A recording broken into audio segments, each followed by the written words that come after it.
তোমাদের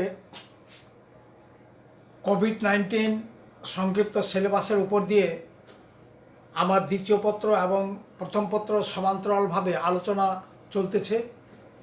দ্বিতীয় পত্রের তড়িৎ রসায়ন ধারাবাহিকভাবে আলোচনা চলতেছে সিলেবাসের উপর ভিত্তি করে, আর এদিকে প্রথম পত্রের এমসিকিউ আলোচনা করতে হচ্ছে, কারণ তোমাদের সময় খুব অল্প।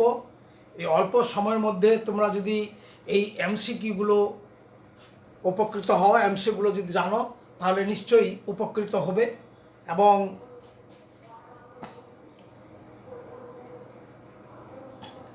এই এমসিকিউ আলোচনাগুলোতে আমি সর্বপ্রথমে পর্যায় সারণী আলোচনা করব। এই পর্যায় সারণীতে কী কী এমসিকিউ আসতে পারে, এবং এটা একটা গুরুত্বপূর্ণ অধ্যায়। যাই হোক, প্রথম পত্রের এমসিকিউ পিরিয়ডিক টেবিল। প্রথম প্রশ্নটা আছে 3939Y, যার ওয়াইটার পারমাণবিক সংখ্যা 39 মৌলটির পর্যায় সারণীতে অবস্থানটা কোথায়? তো এখন দেখো, এখানে 36-এর পরে 37, 38 এবং 39 অনুরূপভাবে থাকতে পারে 54, 55, 56, 57, আবার 18, 19, 20, 21 অনুরূপভাবে থাকতে পারে 86, 87, 88, 89। তাহলে এগুলো হলো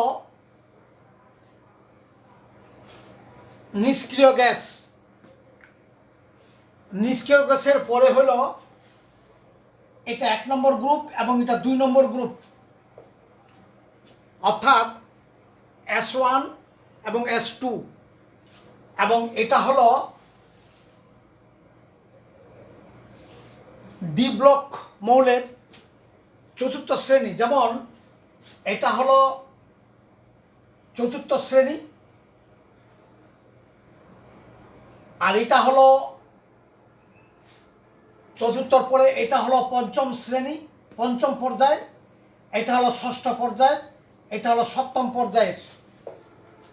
কেমন করে বুঝবো? এই 18 হলো আর্গন। আর্গন থেকে পরে পটাশিয়াম, ক্যালসিয়াম এবং স্ক্যান্ডিয়াম, অর্থাৎ ওখান থেকে ডি শুরু হইল, 4 নম্বর পর্যায় ওটা। আর 5 নম্বর পর্যায়টা শুরু হবে এই 36-এর পরে 37, সেটা হবে পটাশিয়ামের পরে রুবিডিয়াম, তারপর হবে স্ট্রনসিয়াম, এবং যথাক্রমে ওয়াইটা হবে ইউটেরিয়াম, অর্থাৎ ডি ব্লক মৌলের প্রথম মৌল। অনুরূপভাবে এখানে 21টা হবে স্ক্যান্ডিয়াম, এবং সেটা 4 নম্বর পর্যায়ের। আর এখানে 57টা হবে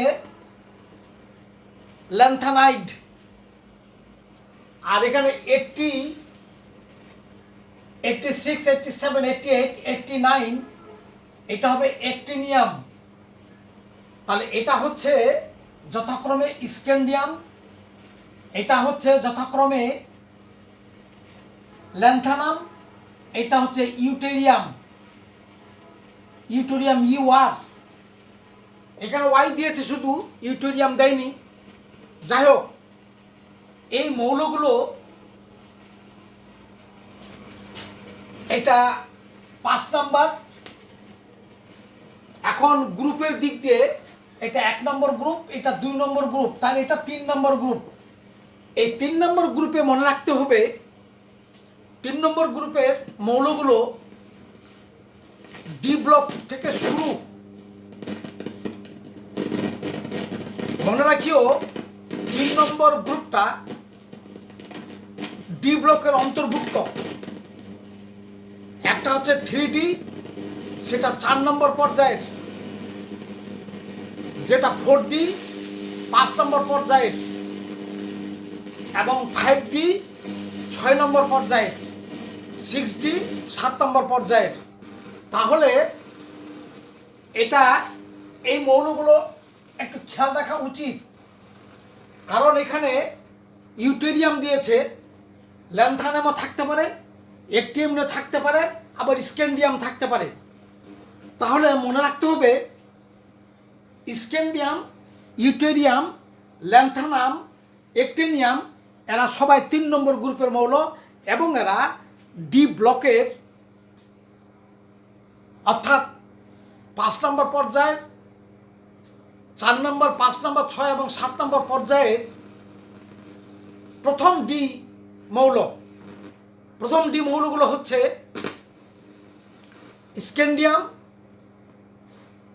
তারপরে ইউটেরিয়াম, তারপরে ল্যান্থানাম, অ্যাক্টিনিয়াম। এই মৌলগুলো ডি ব্লক মৌল। তাহলে স্ক্যান্ডিয়াম হচ্ছে 5ম পর্যায়ের, আর ইউটেরিয়াম হচ্ছে না, স্ক্যান্ডিয়াম হচ্ছে 4র্থ পর্যায়ের, ইউটেরিয়াম হচ্ছে 5ম পর্যায়ের, এবং ল্যান্থানাম হচ্ছে 6 নম্বর পর্যায়ের, অ্যাক্টিনিয়াম হচ্ছে 7 নম্বর পর্যায়ের। কাজে এখানে Y39 খালি দিয়েছে, এখানে থাকতে পারে Y57, থাকতে পারে Y89, থাকতে পারে Y21, এভাবেও থাকতে পারে। তাহলে Y21 যদি থাকে তাহলে 4 নম্বর পর্যায়ের, Y যদি 39 থাকে তাহলে 5 নম্বর পর্যায়ের, Y যদি 57 থাকলে 6 নম্বর পর্যায়ের, Y যদি 89 থাকে তাহলে 7 নম্বর পর্যায়ের, এবং এই 21, 39, 57 এরা সবাই 3 নম্বর গ্রুপের মৌল। সুতরাং এটা হলো পঞ্চম পর্যায়ে 3 নম্বর, অর্থাৎ গটা। এখানে উত্তরগুলো আছে পর্যায় 5 গ্রুপ 1, পর্যায় 5 গ্রুপ 2, পর্যায় 5 গ্রুপ 3, পর্যায় 5 গ্রুপ 13। মনে রাখিও এই মৌলটার সঙ্গে মিল রেখে দিতে পারে 21, 39, 57, 89। এখানে 39 না দিয়ে 21 দিলে স্ক্যান্ডিয়াম, সেটা হবে 4 নম্বর পর্যায়ের 3 নম্বর গ্রুপ। আবার দিতে পারে 57, Y57, তাহলে সেটা হলো 6 নম্বর পর্যায়ের 3 নম্বর গ্রুপ। আবার দিতে পারে 89, অ্যাক্টিনিয়াম, সেটা হলো 7 নম্বর পর্যায়ের 3 নম্বর গ্রুপ। এই গেল। শুধু ওয়াই দিবে এরকম কথা না, এখানে ওয়াইয়ের কাছে 39, 21, 57, 89 থাকলে আমরা সেগুলো 3 নম্বর গ্রুপ হিসাবে চিন্তা করব। তবে যেটা বললাম 21 হলে 4 নম্বর পর্যায়ে, এবং যদি 39 হয় তাহলে 5 নম্বর পর্যায়ে, 57 হলে যথাক্রমে 6 নম্বর পর্যায়ে, এবং 89 হলে 7 নম্বর পর্যায়ে। এবং এই মৌলগুলো অর্থাৎ 21, 39, 57, 89 এরা সবাই 3 নম্বর গ্রুপের মৌল। এবং এটা হলো 4র্থ পর্যায়ের, এটা হলো 5ম পর্যায়ের, এটা হলো 6 পর্যায়ের, এটা হলো 7 নম্বর পর্যায়ের, এবং এগুলো সবাই ডি ব্লক মৌলের। এটা হলো সর্বপ্রথম ডি ব্লকের মৌল স্ক্যান্ডিয়াম। অর্থাৎ এটা হলো স্ক্যান্ডিয়াম, এটা হলো ইউটেরিয়াম, এটা হলো ল্যান্থানাম, এটা হলো অ্যাক্টিনিয়াম। এইভাবে আমরা পর্যায় সারণীর এই মৌলগুলো এভাবে দিতে পারে। এবার চলে যাই 2 নম্বরে আছে, তাহলে এটার উত্তর হলো 5 নম্বর পর্যায়ে 3 নম্বর গ্রুপ 39, 39 থাকলে এ হয়ে গেল। এবার আমরা চলে যাই 2 নম্বরে। পর্যায় সারণীতে একই পর্যায়ের বাম থেকে ডানে যদি যাওয়া যায় তাহলে ডান দিয়ে গেলে মৌলগুলোর ক্ষেত্রে কোন তথ্যটি সঠিক, অর্থাৎ পর্যায় সারণী, এই পর্যায় সারণী আমরা বাম থেকে ডানে যাব, তাহলে বাম থেকে ডানে গেলে কোন তথ্যটি সঠিক হবে, সেটা আয়নীকরণ শক্তি বৃদ্ধি পায়, ইলেকট্রন আসক্তি হ্রাস পায়, কমে যায়, তড়িৎ ঋণাত্মকতা পরিবর্তন হয় না, পরমাণু আকার বাড়তে থাকে, কোনটা হয়? আমরা জানি বাম থেকে ডানে গেলে মনে করো 2 নম্বর পর্যায়ের, 1 নম্বর পর্যায়ের, 3 নম্বর পর্যায়ের, 4 নম্বর পর্যায়ের ইত্যাদি। 1 নম্বর পর্যায়ের, 2 নম্বর পর্যায়ের এই মৌলটা হলো এখানে দুটো শক্তি স্তর, আবার এটা এই দুটো শক্তি স্তরেই থাকবে। 1 নম্বর গ্রুপ, 2 নম্বর গ্রুপ, 3 নম্বর, 13 নম্বর গ্রুপ। শক্তি স্তরের কোনো পরিবর্তন হবে না, পারমাণবিক সংখ্যার পরিবর্তন হবে, কিন্তু 2 নম্বর পর্যায়ের বাম থেকে ডানে গেলে শক্তি স্তর দুইটিই থাকিবে। 3 নম্বর পর্যায়ে বাম থেকে ডানে গেলে শক্তি স্তর 3টাই থাকবে। ওইরকম 4 নম্বর পর্যায়ে বাম থেকে ডানে গেলে 4টি শক্তি স্তর থাকবে। শক্তি স্তরের পরিবর্তন হবে না, পারমাণবিক সংখ্যার পরিবর্তন হবে। নিউক্লিয়াসের প্রোটন বাড়বে, ইলেকট্রন বাড়বে, তাহলে আস্তে আস্তে তার ব্যাসার্ধটা নিউক্লিয়াসের আকর্ষণের জন্য, ইলেকট্রন বাড়ার জন্য, প্রোটন বাড়ার জন্য পরমাণুর আকারটা আস্তে আস্তে কমতে থাকবে, অর্থাৎ ব্যাসার্ধ কমতে থাকে। তাহলে উত্তর হচ্ছে পরমাণুর ইলেকট্রন আসক্তি হ্রাস পায়, এটাও ঠিক না, তড়িৎ ঋণাত্মক অপরিচয়ও ঠিক না, আয়নীকরণ শক্তি বৃদ্ধি পায় এবং ইলেকট্রন অপসারণ করা, যেহেতু ব্যাসার্ধ তার কমতে থাকে, তাহলে ওখান থেকে ইলেকট্রন ছাড়তে গেলে নিউক্লিয়াস জাপটে করে ধরে থাকবে, নিউক্লিয়াস শক্তি প্রয়োগ করতে হবে, তবেই ইলেকট্রন অপসারণ করা যাবে। এই যে প্রয়োজনীয় শক্তি, আয়নীকরণ শক্তি, আস্তে আস্তে আয়নীকরণ শক্তি বাড়তে থাকে। যেহেতু ব্যাসার্ধ কমে যায়, যেহেতু নিউক্লিয়াসের প্রতি ইলেকট্রনের আকর্ষণ বৃদ্ধি পায়, সে আকর্ষণ বৃদ্ধি পেলে সেখান থেকে ইলেকট্রন ছুটে নেওয়ার জন্য নিউক্লিয়াস জাপটে ধরে থাকে। ওই জন্য আয়নীকরণ শক্তি আস্তে আস্তে বৃদ্ধি পাবে, অর্থাৎ ইলেকট্রন ছুটবার জন্য শক্তি বেশি লাগবে। এই গেল 3 নম্বরটা আছে, ইলেকট্রন ত্যাগ করে ধনাত্মক আয়নে পরিণত হতে যে শক্তির প্রয়োজন তা হচ্ছে ইলেকট্রন আসক্তি, তড়িৎ ঋণাত্মকতা, আয়নীকরণ পটেনশিয়াল, আয়নীকরণ শক্তি কোনটা? এখানে মনে রাখার বিষয়, যখন পরমাণুটা গ্যাসীয় অবস্থায় থাকবে এবং গ্যাসীয় অবস্থায় তার এই যে প্রোটন, এই শক্তি স্তরগুলো 1 নম্বর, 2 নম্বর, বা এটাও যদি ধরি 1 নম্বর, 2 নম্বর, 3 নম্বর, 4 নম্বর, 5 নম্বর, 6, 7, 8 ইত্যাদি শক্তি স্তরগুলো, বহিস্থ শক্তি স্তর থেকে ইলেকট্রন গ্যাসীয় অবস্থায় বহিস্থ শক্তি স্তর থেকে ইলেকট্রন অপসারণ করতে যে শক্তিটা লাগবে অসীম দূরত্বে, তার মানে ইলেকট্রন তাই বলে অসীম দূরত্বে চলে যাবে না, একটা শক্তি স্তর থেকে আরেকটা শক্তি স্তরে যাবে, যেমন প্রথম থেকে দ্বিতীয়, তৃতীয়, চতুর্থ ইত্যাদি শক্তি স্তর যাবে। এই আমরা জানি নিম্ন শক্তি স্তর থেকে উচ্চ শক্তি স্তরে গেলে শক্তি শোষণ করবে এবং ইলেকট্রন কমে গেলে মৌলটার প্রোটন ঠিক থাকবে, সুতরাং ধনাত্মক হয়ে যাবে। এটা হলো আয়নীকরণ। তাহলে আয়নীকরণ বলে শক্তি লাগবে বাইরের কক্ষপথ থেকে ইলেকট্রন অন্যান্য শক্তি স্তরে নিয়ে যেতে যে শক্তির প্রয়োজন হবে, মৌলটি ধনাত্মক আয়নে পরিণত হবে, সেটা হলো আয়নীকরণ। তাই বলা হচ্ছে ইলেকট্রন ত্যাগ করে ধনাত্মক আয়নে পরিণত হইতে যে শক্তির প্রয়োজন, তাহলে সেটা হলো আয়নীকরণ শক্তি, অর্থাৎ আয়নীকরণ শক্তি। ঘটা উত্তর।